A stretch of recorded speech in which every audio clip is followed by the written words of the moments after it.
Hello friends, ഇന്നത്തെ എപ്പിസോഡിൽ പുഴയോരം വീട്ടിലേക്ക് ഗാഥയെ ഹോസ്പിറ്റലിൽ നിന്ന് ഡിസ്ചാർജ് ചെയ്ത് കൊണ്ടുവരുമ്പോൾ ഗാഥയെ സ്വീകരിക്കുവാനായി വാതിക്കലേക്ക് ശാന്തി എത്താത്തത് കണ്ട് കാറിനെടുത്ത് നിന്ന് അനിയൻ കുഞ്ഞ് തന്നെ ശാന്തിയെ വിളിക്കണം. ശാന്തി ഒന്ന് വേഗം വന്നേ എന്ന് പറഞ്ഞതും ഒട്ടും താല്പര്യമില്ലാതെ തന്നെ അരികിലേക്ക് ചെല്ലുകയാണ് തങ്കം. വേഗം തന്നെ ഗാഥ മോളെ പുറത്തേക്ക് ഇറക്കുന്ന സമയത്ത് കൂടെ ചെന്ന് നിൽക്കാൻ ഒട്ടും ഇഷ്ടപ്പെടാതെ ശാന്തി മാറി നിൽക്കുന്ന കണ്ടപ്പോഴേക്കും അനിയൻ സാർ ചോദിച്ചു, അല്ല ഇതെന്തു പറ്റി? മോളിങ്ങനെ വന്നതിൻ്റെ വിഷമത്തിലാണോ ഇങ്ങനെ മാറി നിൽക്കുന്നത്? എന്തായാലും സാരമില്ല, കുറച്ച് ദിവസത്തേക്ക് ഒന്നിങ്ങനെ ഇരിക്കേണ്ടി വരും, അത്രയേ ഉള്ളൂ, വേറെ പ്രശ്നങ്ങളൊന്നുമില്ല. ഡോക്ടർ പറഞ്ഞത് വേറെ കുഴപ്പങ്ങളൊന്നും കാലിന് ഉണ്ടായിട്ടില്ല എന്നാണ്. അതോർത്ത് വിഷമിക്കേണ്ട ശാന്തി എന്നറിയിച്ചു.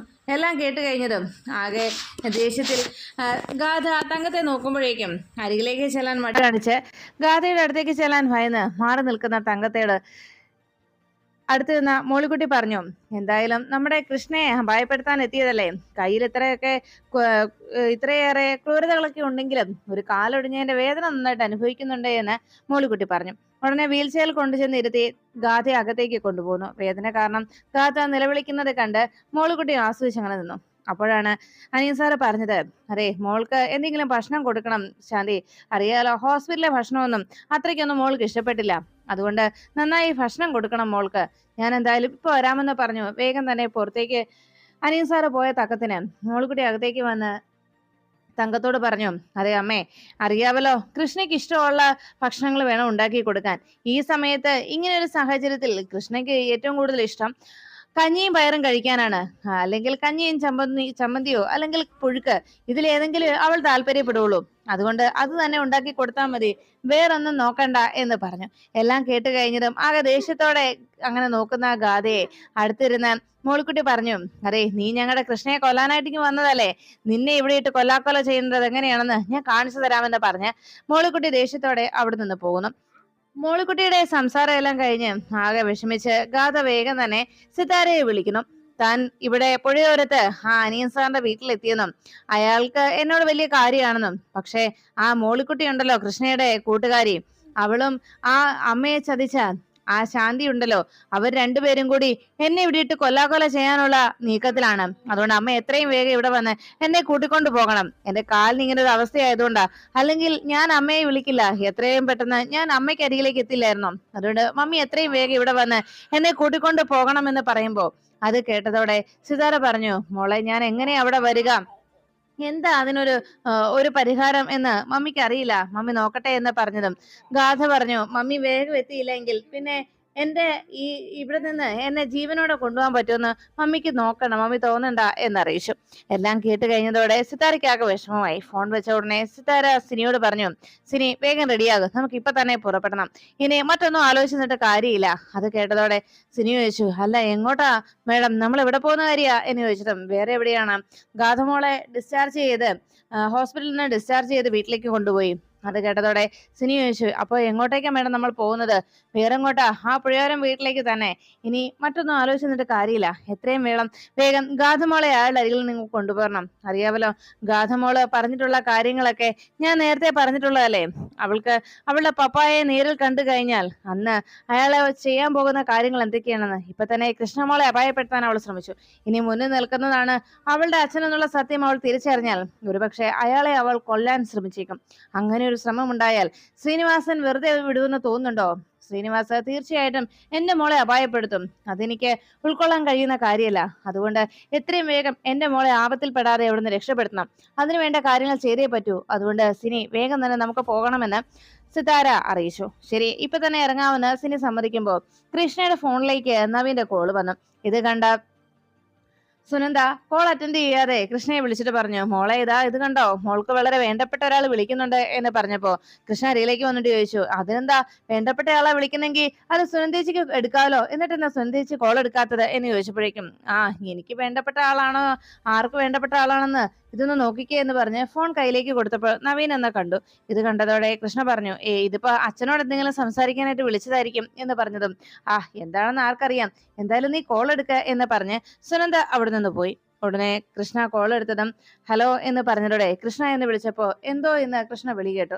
അത് കേട്ടതും നവീൻ ഒന്ന് ചിരിച്ചു. ഉടനെ കൃഷ്ണ ചോദിച്ചു, അല്ല എന്തു പറ്റി നവീൻ എന്ന് അന്വേഷിച്ചപ്പോ, അല്ല വളരെ വേണ്ടപ്പെട്ട ഒരാള് വിളി കേൾക്കുന്ന പോലെ തോന്നി, അതുകൊണ്ടാ എന്ന് നവീൻ മറുപടി നൽകി. ഇപ്പൊ എന്തിനാ നവീൻ വിളിച്ചത് എന്ന് കൃഷ്ണ അന്വേഷിച്ചപ്പോഴേക്കും നവീൻ പറഞ്ഞു, അതെ വേറൊന്നുമല്ല, കഴിഞ്ഞ ദിവസം ഞാൻ ആ ഫാം ടൂറിസത്തെ കുറിച്ച് ചോദിച്ചപ്പോ എനിക്ക് ഒരു നല്ലൊരു ഐഡിയ പറഞ്ഞു തന്നില്ലേ. അപ്പോ അത് ഞാൻ അങ്ങ് കൃത്യമായിട്ട് കേൾക്കാൻ എനിക്ക് സാധിച്ചില്ല. അതുകൊണ്ട് ഒരു കാര്യം ചെയ്യുവോ, എനിക്കതൊരു വോയിസ് റെക്കോർഡിംഗ് ആയിട്ട് എനിക്കൊന്ന് അയച്ചു തരുവോ, എനിക്ക് ഒന്ന് കേട്ട് ഒന്നുകൂടി വ്യക്തത വരുത്താനാണ് എന്ന് അറിയിച്ചപ്പോ അത് കേട്ടതോടെ നവീനോട് കൃഷ്ണ പറഞ്ഞു, അയ്യോ ഞാൻ അന്ന് തന്നെ പറഞ്ഞാലേ ഇത് എന്റെ ഐഡിയ ഒന്നും അല്ല, അത് പണ്ടുള്ളവരുടെ ഒരു കാഴ്ചപ്പാടും അവരുടെ ഐഡിയ ഒക്കെയാണ് എന്ന് പറഞ്ഞപ്പോ, അല്ല തനിക്ക് ബുദ്ധിമുട്ടാണെങ്കിൽ വേണ്ട എന്ന് നവീൻ അറിയിച്ചു. അല്ല ഞാൻ വോയിസ് കോൾ റെക്കോർഡ് ചെയ്ത് അയക്കാം എന്ന് പറഞ്ഞ് കൃഷ്ണ ഫോൺ വെച്ച് കഴിഞ്ഞതും സുനന്ദ അപ്പുറത്ത് തന്റെ ജോലി തിരക്കുമായിട്ട് മുഴുകിയിരിക്കുന്ന കണ്ടപ്പോ കൃഷ്ണ പതിയെ നാണത്തോടെ സുനന്ദയ്ക്ക് അരികിലേക്ക് ചെന്നു. എന്നിട്ട് പറഞ്ഞു, അതെ വിളിച്ചത് ഒരു കാര്യം പറഞ്ഞു കൊടുത്താൽ അത് കൃത്യമായിട്ട് കേൾക്കില്ല, എന്നിട്ട് പിന്നീട് വിളിച്ച് അതിനെക്കുറിച്ച് വിശദീകരണം ചോദിക്കും. ഇപ്പോ ഞാൻ കഴിഞ്ഞ ദിവസം സംസാരിച്ചപ്പോ ഒരു ഫാം പ്രോജക്റ്റിനെ കുറിച്ച് ഒരു ഐഡിയ പറഞ്ഞു കൊടുത്തു. അത് എന്റേതൊന്നും അല്ല, നമ്മുടെ നാട്ടിൻപുറത്ത് നിന്നൊക്കെ പലരിൽ നിന്നുമായി എനിക്ക് കിട്ടിയതാണ്.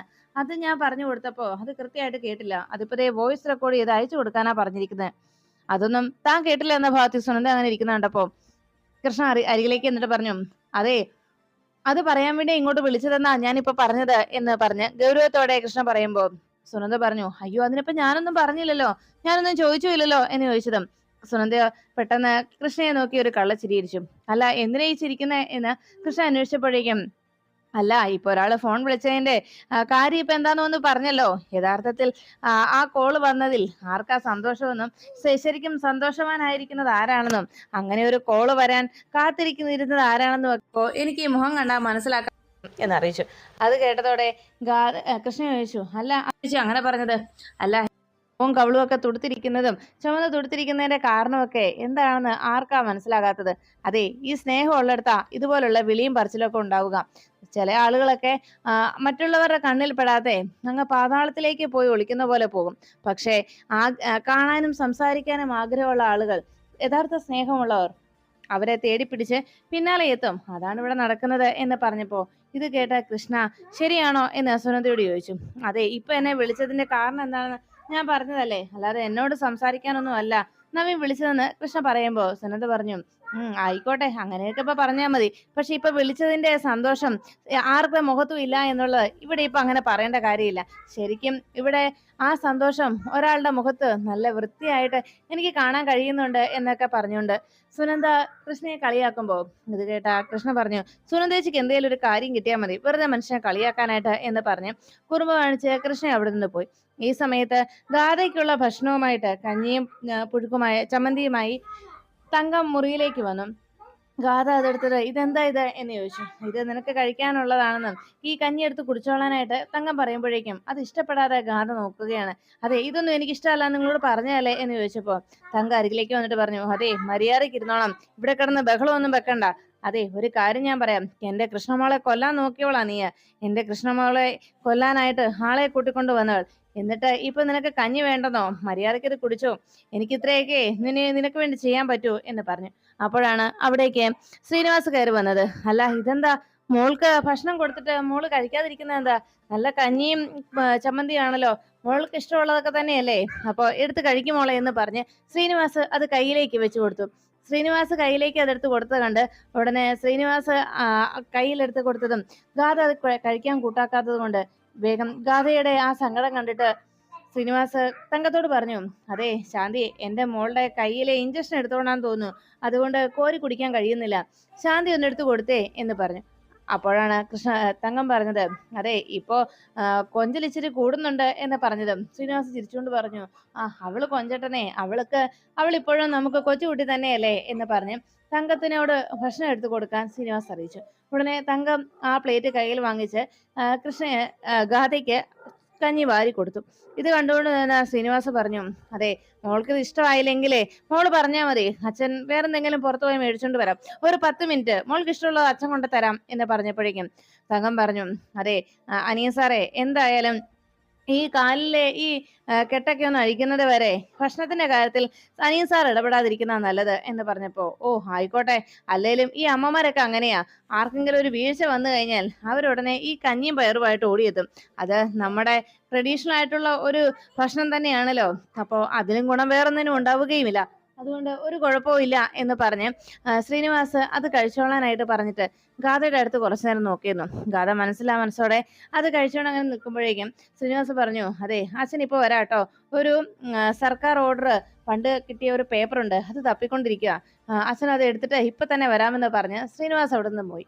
ഇത് കണ്ടതോടെ ഗാഥയ്ക്ക് ആ കഞ്ഞി വാരി കൊടുത്തുകൊണ്ടിരുന്ന തങ്കം വേഗം അതെടുത്ത് മാറ്റി വെച്ചിട്ട് ആകെ ദേഷ്യത്തോടെ അപ്പുറത്തേക്ക് മാറിയിട്ട് പറഞ്ഞു, അതെ മര്യാദയ്ക്ക് നീ നിന്റെ കൈകൊണ്ട് തന്നെ കോരി കുടിച്ചോ. എന്റെ മോളെ കൊല്ലാൻ നോക്കിയ നിന്നെ എനിക്ക് ഇങ്ങനെയൊക്കെ നോക്കാൻ പറ്റൂ. അതെ, എനിക്ക് സിതാര മേഡത്തോട് ബഹുമാനമുണ്ട്, സ്നേഹവും ഉണ്ട്. എന്നാലേ നിന്നോട് എനിക്കതില്ല. കാരണം എന്റെ മോളെ അപായപ്പെടുത്താനായിട്ട് ശ്രമിച്ചവളാ നീ. അതിന് കൂട്ടുകാരെയും വിളിച്ചുകൊണ്ട് വന്നത്. എന്റെ മോൾക്ക് ദൈവാധീനം ഏറെ ഉള്ളതുകൊണ്ടും ദൈവാനുഗ്രഹം ഉള്ളതുകൊണ്ടും എന്റെ മോള് രക്ഷപ്പെട്ടു. പക്ഷെ നിനക്ക് അനുഗ്രഹം ഇല്ലാത്തതിനാലാണ് നീ ഈ അപകടത്തിൽ ചെന്നപ്പെട്ടതും. എന്തായാലും നിന്നോട് എനിക്ക് ഒരിക്കലും ബഹുമാനമോ സ്നേഹമോ തോന്നിയിട്ടില്ല എന്ന് തങ്കം പറയുമ്പോഴേക്കും ആകെ ദേഷ്യത്തോടെ ഗാഥ വേറെ നിവൃത്തിയില്ലാത്തത് കൊണ്ട് കഞ്ഞി സ്വയം വാരി കുടിച്ചുകൊണ്ടിരുന്നു. ഈ സമയത്ത് സിത്താരയും സിനിയും കൂടി ഗോപാലിന്റെ വീട്ടുപടിക്കലേക്ക് എത്തി. കാറ് വന്ന് നിൽക്കുന്ന ശബ്ദം കേട്ട് സുനന്ദ മുറ്റത്തേക്ക് വന്ന് നോക്കിയപ്പോ സിത്താര മേഡത്തെയും സിനിയെയും കണ്ടതോടെ രണ്ടുപേരെയും അകത്തേക്ക് ക്ഷണിച്ചു. അകത്തേക്ക് കയറി വന്ന സിത്താര ചോദിച്ചു, ഇവിടെ കൃഷ്ണയില്ലേ എന്ന് അന്വേഷിച്ചപ്പോഴേക്കും ഉണ്ട് മേഡം എന്ന് പറഞ്ഞപ്പോ, സുനന്ദ ഇപ്പൊ ഇവിടെയാണല്ലേ എന്ന് സിത്താര അന്വേഷിച്ചു. അതെ മേഡം, ഇവിടെ ഗോപാലേട്ടന് ഇവിടെ ഒരു കടയുണ്ട്, അത് അനിയൻ സാർ ഇട്ട് കൊടുത്തതാ എന്ന് പറഞ്ഞു. എല്ലാം കേട്ടോ ഒന്നും മിണ്ടാതെ സിത്താര അങ്ങനെ നോക്കി നിൽക്കുമ്പോ കൃഷ്ണയെ വിളിക്കുകയാണ് സുനന്ദ. കൃഷ്ണ വേഗം അരികിലേക്ക് വന്നതും സിത്താര മേഡം വന്ന് നിൽക്കുന്ന കാഴ്ച കണ്ടതോടെ ഹായ് മേഡം എന്ന് പറഞ്ഞ് വളരെ സന്തോഷത്തോടെ സിത്താരയ്ക്ക് അരികിലേക്ക് കൃഷ്ണ ഓടിയെത്തി. സിത്താര ആകെ വിഷമിക്കുന്ന മുഖത്തോടെ കൃഷ്ണയെ നോക്കിയതും സങ്കടത്തോടെ വന്ന മേഡത്തെ കണ്ട് കൃഷ്ണയും ആകെ വിഷമത്തിലായി. ഉടനെ സിത്താര പറഞ്ഞു, ഞാനിപ്പോ വന്നത് നിന്നോട് ഒരിക്കലും ചോദിക്കാൻ പാടില്ലാത്ത യാതൊരു ഉളുപ്പുമില്ലാതെ ഞാൻ നിന്നോട് വീണ്ടും ഒരു സഹായം ചോദിച്ചുകൊണ്ടാണ് വന്നിരിക്കുന്നത്. അന്തസ്സുള്ള ആരും ചെയ്യുന്ന പ്രവൃത്തിയല്ല ഇപ്പോൾ ഞാൻ ഈ ചെയ്യുന്നത് എന്ന് സിത്താര വേദനയോടെ കൃഷ്ണയോട് പറഞ്ഞു. എന്റെ മോള് നിന്നെ അപായപ്പെടുത്താനായിട്ട് ശ്രമിച്ചു, പക്ഷെ അത് ഞാൻ ഒരിക്കലും ന്യായീകരിക്കുകയില്ല. എന്നാൽ നിനക്ക് എന്തെങ്കിലും ആപത്ത് വരണമെന്നോ നിന്നെ അപായപ്പെടുത്തണോ ഞാൻ ഒരിക്കലും ആഗ്രഹിച്ചിട്ടില്ല എന്ന് സിത്താര പറയുമ്പോ അതെനിക്ക് അറിയാം മേഡം എന്ന് കൃഷ്ണ മറുപടി നൽകി. അപ്പോഴാണ് കൃഷ്ണയോട് സുനന്ദ അടുത്ത് നിന്ന് സിത്താര പറഞ്ഞത്, മോളെ ഞാനിപ്പോ വന്നത് നിന്നോട് വീണ്ടും ഒരു ഉപകാരം കൂടി ചോദിക്കാനാണ് എന്ന് പറഞ്ഞപ്പോ അടുത്തുനിന്ന് സിനി പറഞ്ഞു, കഴിഞ്ഞ ദിവസം കളരിക്കൽ നിന്ന് അവർ വിളിച്ചിരുന്നു. കളരിക്കലുകാര് ഒരു കാര്യം ആവശ്യപ്പെട്ടു. ഗാഥ ഇനിയെങ്കിലും അവിടെ ചെന്ന് നവീന്റെ കൂടെ താമസിക്കണമെന്ന്. ഗാഥ തിരിച്ച് കളരിക്കലേക്ക് എത്രയും വേഗം ചെല്ലണമെന്ന്. ഇനിയും അതിന് താമസം വന്നാൽ ചിലപ്പോൾ നവീനും കുടുംബവും ചില കടുത്ത തീരുമാനങ്ങൾ എടുത്തേക്കാൻ സാധ്യതയുണ്ട്. ആ ഒരു സാഹചര്യത്തിൽ സിതാര മേഡത്തിന് ഗാഥയെ എവിടേക്ക് പറഞ്ഞയക്കാമെന്ന് ഉറപ്പ് നൽകേണ്ടി വന്നു. അങ്ങനെ ഒരു സാഹചര്യം, അങ്ങനെ ഒരു ഉറപ്പ് നൽകേണ്ടി വന്നപ്പോ ഇപ്പോഴത്തെ ഈ അവസ്ഥയിൽ ഗാഥ എവിടേക്ക് കൊണ്ടുപോകാനാവില്ലല്ലോ എന്ന് അസിനെ അറിയിച്ചു. അത് കേട്ടതും കൃഷ്ണ പറഞ്ഞു, അത് ശരി തന്നെയാണല്ലോ മേഡം, ഇപ്പോഴത്തെ ഈ സാഹചര്യത്തിൽ ഗാഥയെ അവിടേക്ക് കൊണ്ടുപോകുന്നത് സാധിക്കുന്നതല്ലോ എന്ന് പറഞ്ഞപ്പോ അത് കേട്ട് എന്ന സിതാര പറഞ്ഞു, അതുകൊണ്ടാണ് മോളെ ഞാൻ വീണ്ടും നിന്റെ കാല് പിടിക്കാനായിട്ട് വന്നത്. പലപ്പോഴും നിന്നെ ഞാൻ പല ആവശ്യങ്ങൾക്കായി ഉപയോഗിച്ചിട്ടുണ്ട്. ആ ഉപയോഗങ്ങളൊക്കെ കഴിഞ്ഞപ്പോ നിന്നെ മനഃപൂർവ്വം തന്നെ ആ നാട്ടിൽ നിന്ന് പോലും ആട്ടി അകറ്റുകയും ചെയ്തു. എന്നിട്ടും വീണ്ടും നിന്റെ സഹായത്തിനായി വീണ്ടും വന്നിരിക്കുകയാണ് നിന്റെ മുന്നിൽ എന്ന് പറഞ്ഞപ്പോ കൃഷ്ണ ഒന്നും മിണ്ടാനാകാതെ അങ്ങനെ നിന്നു. സുനന്ദ ചോദിച്ചു, അതെങ്ങനെ ശരിയാവും മേഡം എന്ന് അന്വേഷിച്ചപ്പോഴേക്കും അത് പിന്നെ ഈ ഒരു സാഹചര്യത്തിൽ എന്ന് പറഞ്ഞ് അവർ സംസാരിക്കാൻ ഒരുങ്ങുമ്പോഴേക്കും നടക്കില്ല മേഡം എന്ന് പറഞ്ഞുകൊണ്ട് ഗോപാലൻ അവിടേക്ക് എത്തി. അതെ മേഡം, നിങ്ങൾക്ക് നാണമില്ലേ ഇങ്ങനെ ഒരു ആവശ്യമായി വീണ്ടും ഇവിടേക്ക് വരാൻ? അതും ഈ പാവം പെൺകുട്ടിയുടെ ജീവിതം വെച്ച്. അവളെ കൊല്ലാനായിട്ടാണല്ലേ നിങ്ങൾ വീണ്ടും എത്തിയിരിക്കുന്നത്? അവളെ ജീവിക്കാനൊന്നും അല്ലല്ലോ, അവൾക്ക് നല്ലൊരു ജീവിതം ഉണ്ടാകാനും അല്ലല്ലോ. നിങ്ങൾ അവളുടെ ജീവൻ എടുക്കാൻ വേണ്ടിയല്ലേ, അവളെ കൊല്ലാനല്ലേ വീണ്ടും ആ കളരിക്കലേക്ക് പറഞ്ഞയക്കാൻ ശ്രമിക്കുന്നത് എന്ന് ചോദിച്ചപ്പോ അത് കേട്ട സിതാര പറഞ്ഞു, ഈ ഒരു സാഹചര്യത്തിൽ എന്റെ മോളുടെ ജീവിതം എന്ന് പറഞ്ഞതും ഗോപാലൻ പറഞ്ഞു, വേണ്ട മേഡം, ഇപ്പോ മേഡം ഇങ്ങനെ ഒരു ആവശ്യമായി ഇവിടേക്ക് എത്തിയത് എന്ത് കാരണത്താലാ? മേഡത്തിന് എന്നും മേഡത്തിന്റെ മകളുടെ ജീവിതമായിരുന്നു വലുത്. അന്ന് മകളുടെ ജീവിതത്തിന് വേണ്ടി എന്തെല്ലാം പ്രവൃത്തികളാണ് കൃഷ്ണമോളെ കൊണ്ട് ചെയ്യിച്ചത്? ഏതൊക്കെ രീതിയിൽ നിങ്ങൾ ഏതെല്ലാം വിധത്തിൽ എന്റെ കൃഷ്ണമോളുടെ ജീവിതം നിങ്ങൾ തകർക്കാൻ നോക്കി? അന്ന് മനഃപൂർവ്വം മരണത്തിലേക്ക് പോലും അവളെ പറഞ്ഞയച്ചില്ലേ നിങ്ങൾ? എന്നിട്ടും നിങ്ങൾക്ക് മതിയായില്ലല്ലേ? നിങ്ങളുടെ മകള് എന്നിട്ട് വീണ്ടും ഇപ്പൊ ചെയ്യുന്നത് എന്താ? പകൽ സമയത്ത് അമ്മ സഹായത്തിനായിട്ട് എന്റെ കൃഷ്ണമോളുടെ മുന്നിലേക്ക് കൈ നീട്ടിയെത്തും. എന്നാൽ രാത്രിയായി കഴിയുമ്പോഴോ ഇരുളിന്റെ മറവിൽ കൊലപാതകികളെയും ഗുണ്ടകളെയും ഒക്കെ ആക്കി നേരെ എന്റെ കൃഷ്ണമോളുടെ ജീവൻ എടുക്കാനായി പാഞ്ഞെത്തും. അതുകൊണ്ട് ഇനിയും നിങ്ങൾ വിരിക്കുന്ന ഈ ഒരു വലയിലേക്ക് വന്ന് വീഴാൻ ഞാൻ എന്റെ കൃഷ്ണമോളെ പറഞ്ഞയക്കില്ല. കാരണം അവള് എനിക്ക് നൽകിയിരിക്കുന്ന സ്ഥാനം അവളുടെ അമ്മാവന്റേതാണ്. അതുകൊണ്ട് തന്നെ ആ അധികാരത്തിലും സ്നേഹത്തിലും തന്നെ ഞാൻ പറയാ, ഇല്ല മാഡം, ഇനി എന്റെ മോളുടെ ജീവിതം വെച്ച് ഒരു പന്താടലിനായിട്ട് ഞാൻ സമ്മതിക്കില്ല.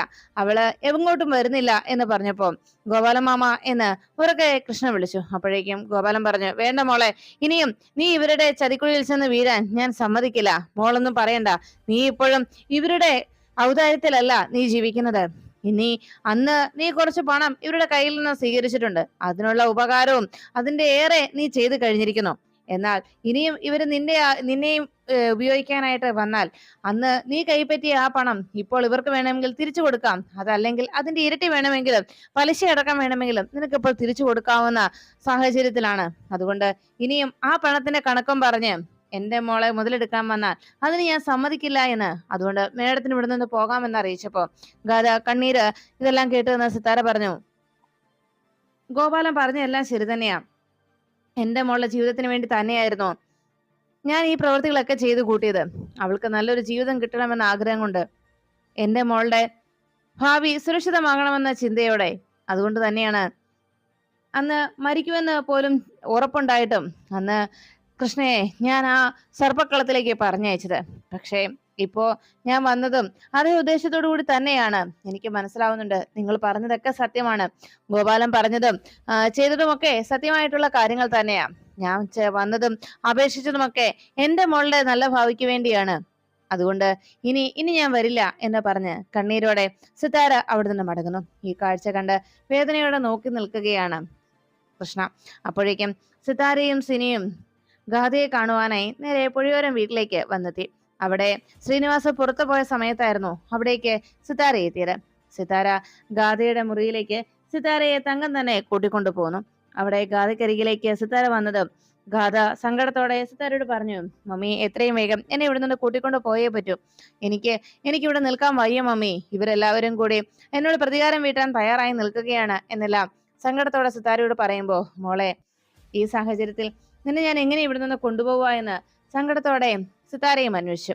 അങ്ങനെ സിത്താരയും ഗാഥയും സംസാരിച്ചുകൊണ്ടിരിക്കുന്നതിനിടയിൽ പുറത്തുപോയ ശ്രീനിവാസ് മടങ്ങിയെത്തി.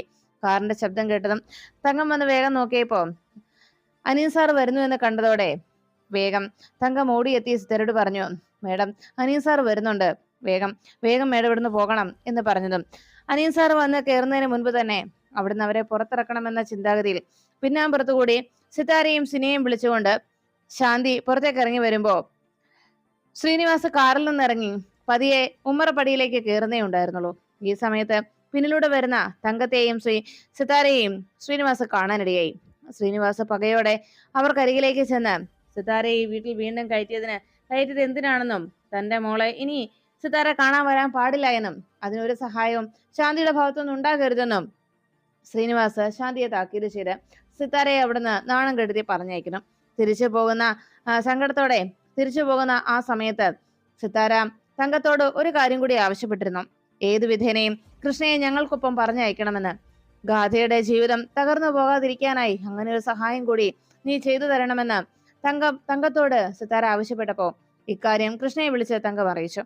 സിത്താര മേഡത്തെ അങ്ങനെ പറഞ്ഞയച്ചതിൽ തനിക്കും വിഷമമുണ്ടെന്നും ഈ ഒരു സാഹചര്യത്തിൽ സിത്താര മേഡം ആവശ്യപ്പെട്ടതുപോലെ കളരിക്കലേക്ക് പോകാൻ താൻ തയ്യാറാണ് എന്ന് കൃഷ്ണ തങ്കത്തിന് വാക്കുകൊടുക്കുകയും സിത്താരയും സിനയും തിരികെ മടങ്ങുന്ന ആ കാറിന് മുന്നിലേക്ക് വന്ന് കൈനീട്ടി കാറ് നിർത്തി സിത്താരയോട് തനിക്ക് സിത്താര മേഡത്തോട് സംസാരിക്കണമെന്ന് കൃഷ്ണ പറയുകയും കൃഷ്ണ വേഗം തന്നെ പുറത്തിറങ്ങിയ സിത്താര കൃഷ്ണയ്ക്കരികിലേക്ക് എത്തി സങ്കടത്തോടെ നോക്കുമ്പോൾ, ഞാൻ വരാം മേഡം, ഗാഥയുടെ ജീവിതം സുരക്ഷിതമാക്കാനായിട്ട് ഞാൻ കളരിക്കിലേക്ക് പോകാമെന്ന് കൃഷ്ണ ഉറപ്പ് നൽകുന്നത് കേട്ട് കൃഷ്ണയെ കെട്ടിപ്പിടിച്ച് പൊട്ടിക്കരയുകയാണ് സിത്താര.